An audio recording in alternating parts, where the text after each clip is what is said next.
જૂનાગઢ જિલ્લાના માળિયાહાટીના તાલુકામાં આજે સતત બીજા દિવસે પણ કમોસમી વરસાદ નોંધાયો છે. વીજળીના કડાકા સાથે વરસાદે ધમાકેદાર એન્ટ્રી કરી હતી.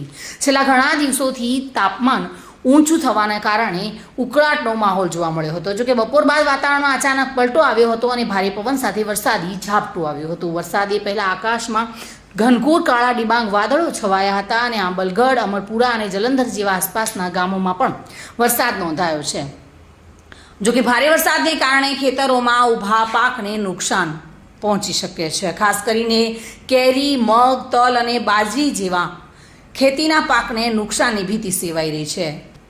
ખેતીના પાક હવે તૈયારીના અંતિમ તબક્કામાં છે અને તે સમયે જ અચાનક કમોસમી વરસાદ થતાં જગતનો તાત પણ ચિંતિત જોવા મળી રહ્યો છે. વરસાદના કારણે ખેડૂતોને આર્થિક નુકસાનીનો ભય સતાવતો જોવા મળી રહ્યો છે.